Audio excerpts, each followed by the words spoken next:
and then the second one was landing this role that I've just landed now, because it's just like it just takes me to the next level, I think. Yeah. I'll have to start recording at the end and you can tell me what it is, because I'm excited. Yeah, we'll do. Yeah.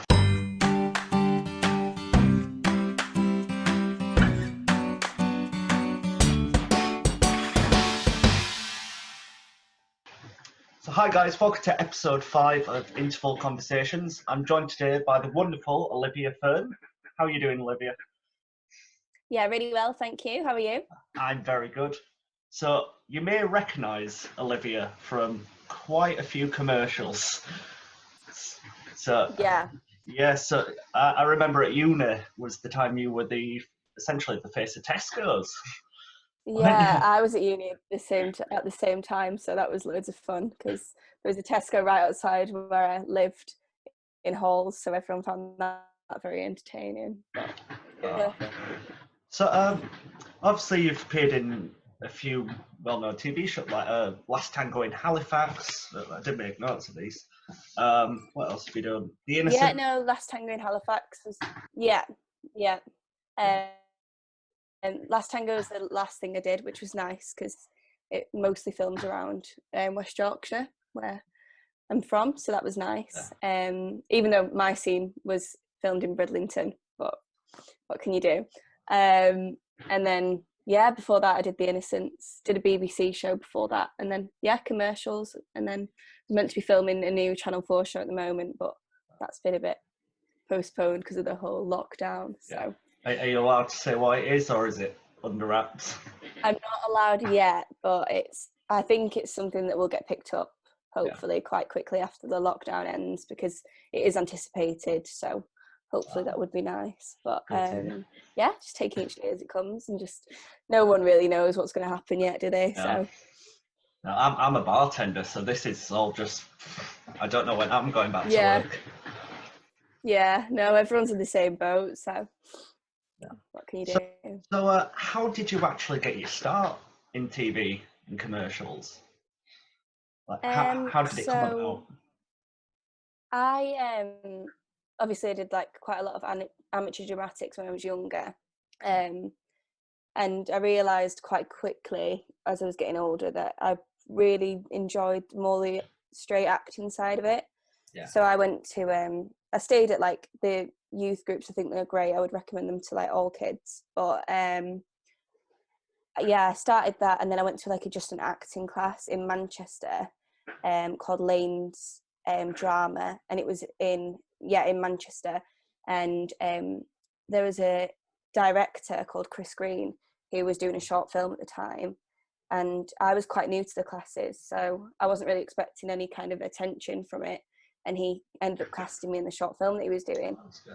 So I'd always recommend short films. It was the first credit and on-set experience I got at a young age, so I'm quite grateful for that still now. And then after that, the agency that was attached to the acting class wanted to take me on, and then since then I've changed agents a few times. I feel like I found one that really suits me now, and just different acting classes and different workshops and stuff. I think they're really important. I'm in the wrong profession. So obviously you touched upon that you came from theatre background. Yes. Have we actually done a show? I know I've worked on a show you've been in. I don't think we've been on stage. Together. I'm not sure. I feel like we have. I'd like to think we have. We probably have at some point. We'll be able to work it out at a different point. But that's the bonus episode. So obviously I'm more theatre based and you're more TV based. But with your experience, what is the sort of main difference in the process for these projects? I think for me the main difference would be I think on screen, everything's like, you can tell now with my hands what I'm doing. Everything's so big, everything looks massive on screen, and I think it's the nuances that I enjoy about TV acting, and I think it's more subtle in some ways. I think theatre is incredible. I don't think I'd be as good at it, because I think where I shine in TV are the elements I'd maybe lack in theatre. I'm not too sure, but I just think, and also I like being on set, that when the director's like, cut, okay, that's it, we don't need to do it again, that's kind of like the applause for me. I enjoy that feeling. So yeah, that's the main difference. I think obviously live performances are really difficult in themselves. I think, but then with TV, you know, you've got different directors and different styles of show require different styles of acting again, and different theatre requires different styles. I don't think you can necessarily put it into two halves. Yeah, that's fair enough. So, with all these credits that you've got, have you got a personal highlight so far?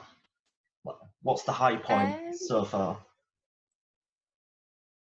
The high point so far, well, there's like two.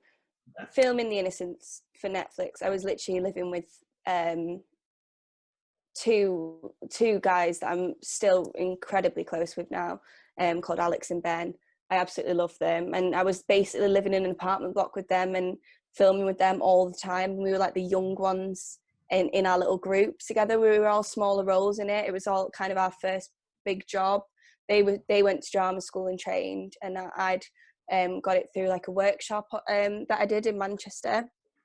So yeah, we were all just really excited, and just living together was so much fun. And then the second one was landing this role that I've just landed now, because it's just like it just takes me to the next level, I think. Yeah. I'll have to stop recording at the end, and you can tell me what it is, because I'm excited. Yeah, we'll do. Yeah. So how do you prepare yourself for a day of filming? Like, what's your pre-show ritual, I call it? It's like, that's quite an interesting question, because a lot of the time you don't get that much time to prepare. Like, I've been offered roles and been on set like 2 days later and thought, God, I shouldn't have had, you know, especially at uni when you like drinking and like eating so much rubbish all the time, and then you get a call from your agent, you've landed a job you didn't think you were going to get, and then you're suddenly on set 2 days later not looking your best. So I think that's quite a hard, but quite a thing that does really do need to live by a little bit. You need to kind of be at your best all the time, because you just don't know when them like breaks are going to come. And yeah, but I think on the day it's literally just about sleep. My big thing is that if I'm on set, I can never have like a sugary dessert at lunch. There's always amazing desserts, but if I have it, I'll be like really awake for 20 minutes and then I'll just crash all afternoon. So that's one thing. Yeah, diet's important as well, I think. Because I remember my old pre-show ritual, and musical directors and people would tell me off. So I'd have a fizzy drink and a chocolate bar before I used to go on. Yeah, see, I'd just go, like, by the time it was halfway through the show, I'd just be gone. There's no chance. So I try and stop doing that now. Yeah, I just try chill out before the show. I was discussing with Rick White, because he's done one of these episodes as well.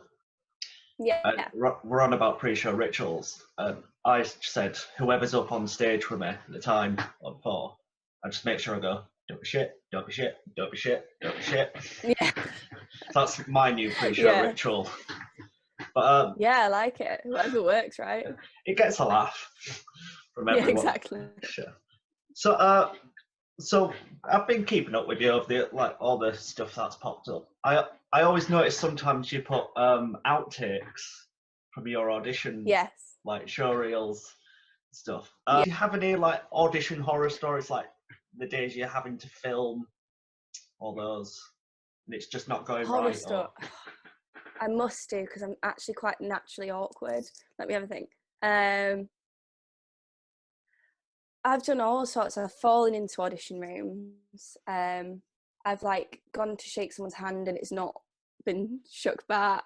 And they don't sound like big things, but when you're like waiting for that audition and then you're awkward in the room. Yeah, it's just like, oh God. When I was younger, because I started quite young, so I'd like to think I wouldn't do these things now, but I've done stuff like leave bags in the like audition room and stuff like that. So I've had to like be like, oh, see you later, thank you very much, and then go back in. Yeah, you just have to really try and just maybe not be awkward, or if you are awkward, just make it like endearing. Yeah, I guess that's what I do now. I just try and make people laugh in auditions. It's Yeah, my I think go-to I thing. always manage that. You don't always have time though. No. That's a big thing I would say. You sometimes can be like, you can literally travel all the way down to London, which is outrageously expensive, but I won't get into that. No.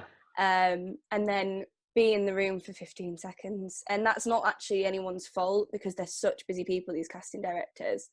But you just got to make them seconds count. Don't be bumbling over yourself, kind of, collect yourself, whether that's breathing exercises or whatever works for you. You need to like really ground yourself before you go in that room, because sometimes you don't have very long to show them who you are and what you can do. So No. give yourself a bit. Yeah, so what would you consider the hardest thing is with TV acting?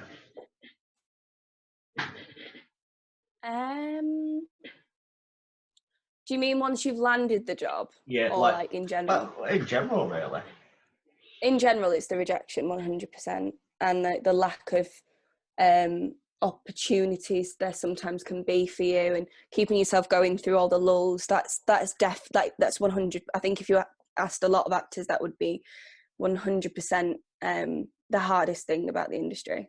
It's really challenging. So if you can get into like workshops or classes, or whatever you've got the money or like the capability to do, to have a good class, but also a group of fellow actors that might be having low points that you can relate to, or high points that didn't a few months ago, and that can inspire you. I think that's really important. The hardest part, like once you've landed a job, I'd say it would probably be like the preparation, but I think most actors, if they've tried so hard to even get a job, they'd be just willing to put in whatever preparation it took anyway. And I guess it depends on the job. If you've got a challenging person to work with, I've never had anything like this, but I guess that could be a obstacle as well. But yeah, I think you just got to take it in your stride, really, for sure. Has there been any parts you've ever auditioned for and you've not got it, but then you've seen the program or the commercial, and you're like, oh, come on. To be honest, and I'm not just saying this, I've understood every single. By the way, to completely answer that question, I've auditioned for a lot of roles and seen them be cast at someone else. It just happens when you audition for a lot of things. You end up seeing who gets them.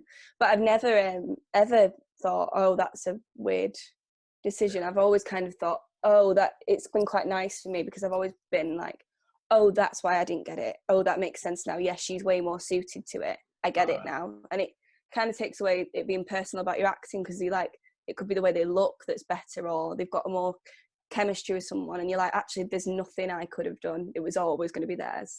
Do you know what I mean? Yeah. That's my experience. That's fair enough. Mm-hmm. Yeah, I've literally just got one more question for you. Cool. What advice do you have for anyone trying to get involved, or wanting to get into the business of TV? Okay, I've got a few things. Go for it. And Fills out the runtime. Yeah, they're not my personal things only as well. These are like things I think my friends would say. Don't listen to anyone that tells you to go and train at drama school, and don't listen to anyone that tells you not to. Literally, it's up to you. It's such a personal choice. I didn't. I'm glad I didn't. I think my it's coming quite well as it is, and I don't think I was ready for drama school when I would have gone. But I've got many friends that are doing incredibly well that went to drama school. I've got many that are doing way better than me that didn't.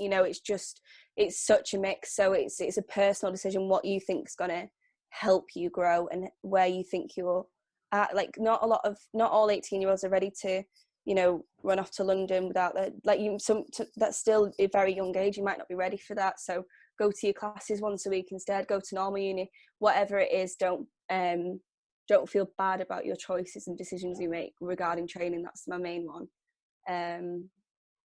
Second one would be, especially if you're not training, go to classes, go to workshops. It's really important. I think it's so important to have a community of actors around you. I am really lucky. I go to Active TV, we've got classes in Leeds and Manchester, and they're just exceptional because the community and the friends that I've made there, I could really trust them with any kind of advice or low points or whatever. And we're always rooting for each other, and I think that's important too, because your normal friends might not understand everything you're going through. Yeah. And the third thing is like just literally just like take every day as it comes, and don't rush yourself. It's not you can't, it doesn't happen overnight for most people, and it won't. But one day the phone will ring and you'll have that job, that whether it be a commercial, a big drama, a film, and you'll finally be like, oh, that's why I've grafted for all these years. I get to go and create now. And don't say no to things like short films. I don't think, I think if you don't like the script or you're not particularly interested, fair enough. But if you are, don't think, oh, it's a low budget indie film, I'm not going to do it. You get that footage. It's so important to get just something on your show reel, show them casting directors that you can actually act, because they're just going to be well more inclined to get you to tape or get you in the room. So, and agents and casting directors, don't bombard them with emails. It's too much. Email them like a bit. Keep them updated if there's anything you need to say, if there's anything new about you. You want to invite someone to something, fair enough, but not like every week. It's too much. That would annoy anyone. So just be savvy as well. I think that's my main tips for sure. Oh, well, yeah, that's brilliant few answers. So that's Olivia Fearn, everyone. You can find her on Netflix, probably quite a few adverts around towns. YouTube, check her out, get her booked in. I think that's each episode. I'm like, oh, they're that side. Then it's come out. I'm like, nope. Yeah. So it's like, no, I think you got it right. I think so. It's brilliant. But yeah, thank you for joining. Fun. Thank you very much.